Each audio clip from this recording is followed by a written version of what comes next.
No nosso dia-a-dia, provavelmente não pensamos muito nisto, mas tu por acaso sabes quantos conflitos é que estão a decorrer neste momento no mundo? De acordo com o índice de conflitos ACLED, 50 países no mundo estão atualmente em guerra ou debilitados por violência contínua. E no início de 2024, 1 em cada 6 seres humanos estava exposto a conflitos armados de alguma forma. E o mais preocupante é que o nível de violência mundial tem aumentado constantemente nos últimos anos. Mas quais é que são essas tantas guerras? Porquê é que elas estão a acontecer? E porquê é que nós sabemos tão pouco sobre elas? Isso é o que tu hoje vais descobrir no Trono no Mundo. Olá a todos, eu sou o Bruno e se és novo no canal, entra para a nossa comunidade e deixa o teu like caso gostes do conteúdo. A maioria de nós está ciente de dois principais conflitos que estão a acontecer neste momento, ou seja, a guerra entre a Ucrânia e a Rússia e o conflito entre Israel e o Hamas na faixa de Gaza. Mas a comunicação social não dá muita cobertura a outros conflitos noutras partes do mundo, sendo que estes são responsáveis pela maior parte do sangue derramado. A verdade é que há muito mais a acontecer do que nós nos apercebemos, e as tensões diplomáticas, conflitos internacionais e guerras civis continuam a aumentar nos últimos anos. Então neste vídeo eu não estou a falar de todas, mas sim de algumas guerras, conflitos, que estão a acontecer e tu talvez nem sequer sabias da sua existência. E sem sombra de dúvidas, o terceiro conflito que é mais conhecido, pois passa várias vezes nas notícias, é entre a Arménia e o Azerbaijão, que lutam pela região de Nagorno-Karabakh. Este conflito tem origem no tempo da União Soviética, que ambos os países faziam parte, e depois disto, a Rússia sempre atuou como mediadora entre eles os dois. Mas com a atenção da Rússia agora voltada para a Ucrânia, o equilíbrio foi afetado. Assim, o Azerbaijão, que sempre declarou que a região de Nagorno-Karabakh lhe pertencia, lançou uma ação militar a 19 de setembro de 2023, enviando 100 mil tropas para invadir a região num período de 24 horas. E a Arménia, que está enfraquecida, ameaçada pela sua vizinha Turquia, que é aliada do Azerbaijão, e abandonada pelos seus aliados internacionais como a própria Rússia, o Azerbaijão permanece oficialmente em guerra com o país, e há receios que a situação possa explodir em breve. E logo aqui ao lado, há um conflito fronteiriço entre duas ex-repúblicas soviéticas, do Tajiquistão e do Quirguistão.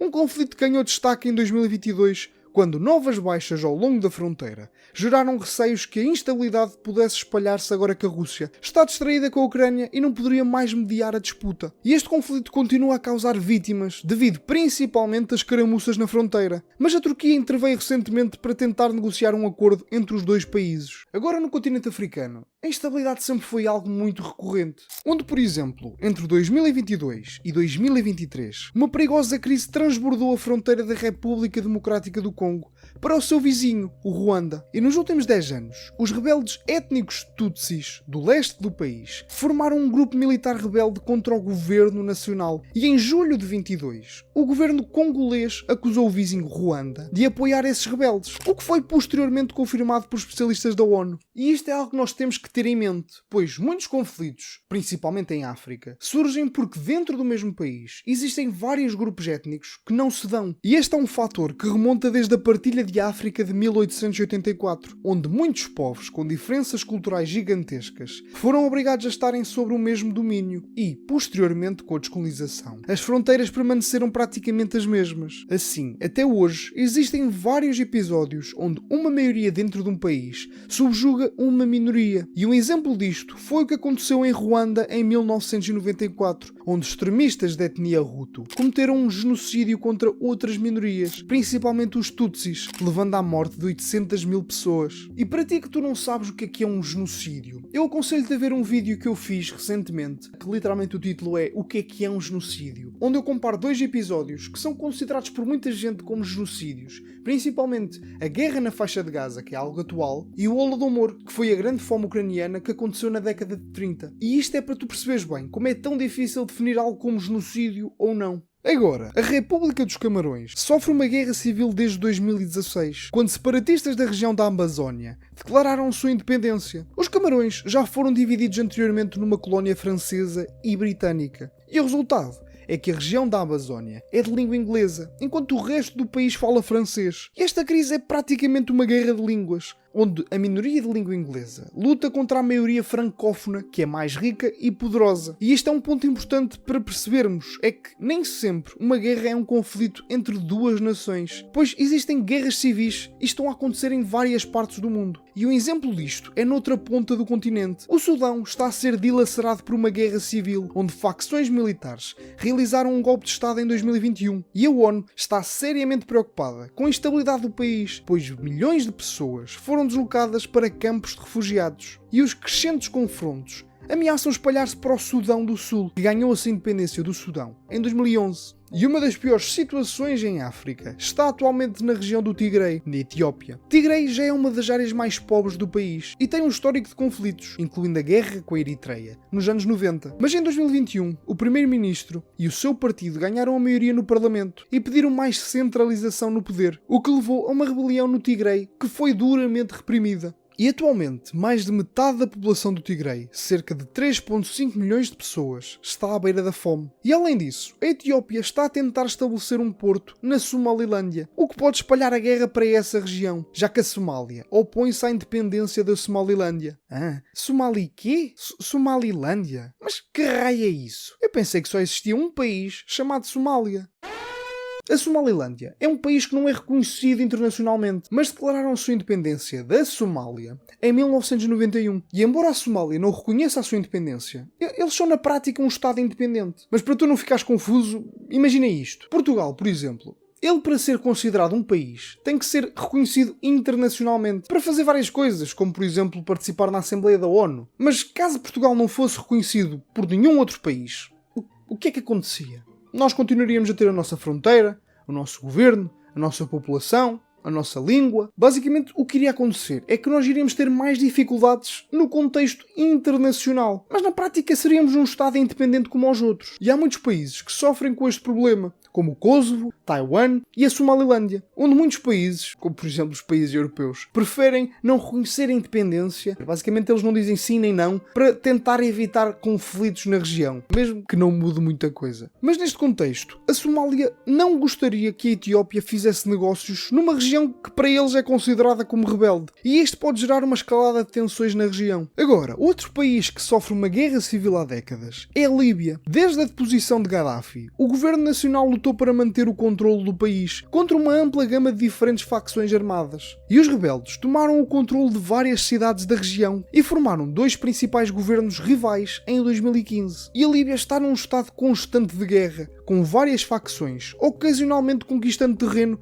e aumentando a sua zona de influência. Sendo ela um país em crise e embora não esteja completamente no centro das atenções da comunicação social, isto deve-se principalmente a um nível assustador de instabilidade e a uma série de outras tragédias no país, como o colapso da barragem de Derna em 2023. A Líbia está entre os países mais divididos do mundo e a possibilidade de ver qualquer governo legítimo no futuro próximo é praticamente impossível. Agora, indo para o Médio Oriente, o Iémen está envolvido numa brutal guerra civil desde 2014 entre a coligação governamental apoiada pela Arábia Saudita e os rebeldes Houthi apoiados pelo Irão. A situação já é grave o suficiente, com até 75% da população necessitando de ajuda humanitária e quase metade da população iemenita enfrentando o risco de fome devido ao conflito em andamento. E atualmente o país é escassamente controlado por um punhado de diferentes facções, além dos rebeldes Houthi controlando a capital e a área em redor. O governo oficial controla grande parte do lado oriental do país e outros grupos jihadistas estão a aproveitar-se da situação para dominar alguns territórios. E a guerra civil do Iémen voltou às notícias, pois os Houthi têm lançado vários foguetes pelo Médio Oriente contra Israel em retaliação pelas operações militares contra o Hamas, sendo que o Hamas faz parte da coligação muçulmana xiita apoiada pelo Irão. E em outras partes da região, isto está a contribuir para interrupções no comércio global, principalmente no Estreito de Bab el-Mandeb, forçando os navios de carga a contornar a África para tentar entregar as mercadorias à Europa. E em resposta, vários países ocidentais, como os Estados Unidos e o Reino Unido, fazem constantes ataques a alvos militares Houthis. Agora, outra guerra civil que continua em andamento situa-se em Myanmar, onde a junta militar voltou ao poder num golpe de Estado brutal em 2021 e a situação intensificou-se em outubro de 2023, quando diferentes facções rebeldes firmaram um acordo para unirem-se contra o governo militar numa operação ofensiva conjunta que agora deslocou mais de 350 mil pessoas das suas casas. Agora, indo para o continente americano, temos a situação da Colômbia, que luta contra as Farc há mais de 60 anos. E finalmente chegou a um acordo de paz em 2016, mas a paz basicamente não perdurou, pois, a 6 anos do cessar-fogo, os líderes da organização insurgente colombiana ELN oficialmente romperam um acordo em novembro de 2022. Eles anunciaram sua intenção de travar uma guerra contra o governo novamente. E além disso, as Farc e a ELN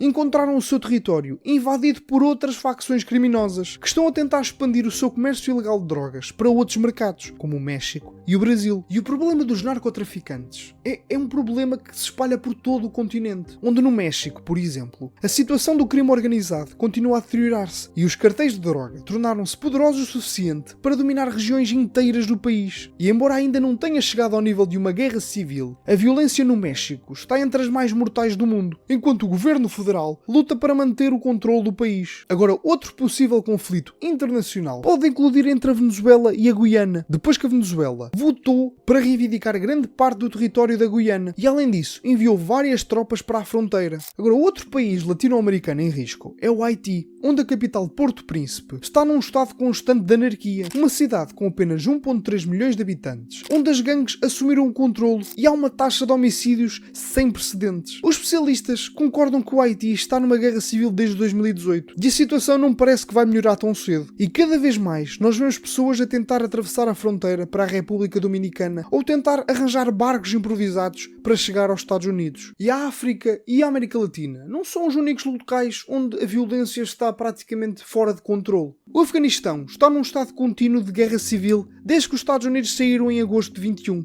e o Talibã assumiu o controle total do país. E desde então, a luta contra o movimento de resistência nacional, liderado por Ahmed Mosul, intensificou-se com a entrada no país do Estado Islâmico K, que é a mesma mão do Estado Islâmico que atacou a Rússia há poucos meses, que eu falei num vídeo anterior que está aqui que podes ver num destes cantos. E aqui no Afeganistão, outra luta de poder ocorre entre diversas facções do Talibã, onde existe uma luta constante pelo controle da capital Cabul, que está a causar enormes danos, e o país está praticamente à beira de um colapso total. Além disso, a violência contínua em regiões inexploradas pelo Sudeste Asiático, como a insurgência islamita nas Filipinas, é outra região onde a comunicação social não presta praticamente nenhuma atenção. A guerra civil entre o governo nacional e a população local, principalmente muçulmana, arrasta-se há décadas. E enquanto muitos países têm conflitos civis e anarquia interna, outros estão em guerra contra organizações terroristas na sua própria terra. E tu talvez não saibas disto, mas dentro do Brasil há facções criminosas rivais e milícias que travam uma guerra territorial desde 2016 e faz com que o país seja uma das regiões mais violentas do mundo. E da mesma forma, na Nigéria, o governo nacional está a travar uma guerra civil contra o grupo terrorista Boko Haram há mais de uma década. E apesar da violência ter diminuído um pouco, a situação ainda está muito fora do controle. E isto não é tudo. Em Burkina Faso, no Mali, no Níger e na Tailândia, alguns movimentos islâmicos estão cada vez mais ativos, minando as autoridades governamentais e aumentando a instabilidade regional. E estes são apenas alguns conflitos que estão a acontecer no mundo. Vários mais pequenos estão em andamento e outros podem surgir nos próximos meses ou anos, como por exemplo a invasão de Taiwan por parte da China. E eu neste vídeo tentei apenas dar-te uma amostra de como é que está o mundo, pois estamos a viver uma das fases mais perigosas dos últimos 50 anos e nós temos que ter isso em mente. Mas de qualquer forma, eu espero que tenhas gostado do vídeo. Se sim, deixa o teu like e partilha para amigos e familiares que não sabiam nada sobre isto. Além disso, tens o Discord do canal na descrição do vídeo ou nos comentários fixados, caso queiras entrar na nossa comunidade e falar um pouco connosco. Obrigado e adeus.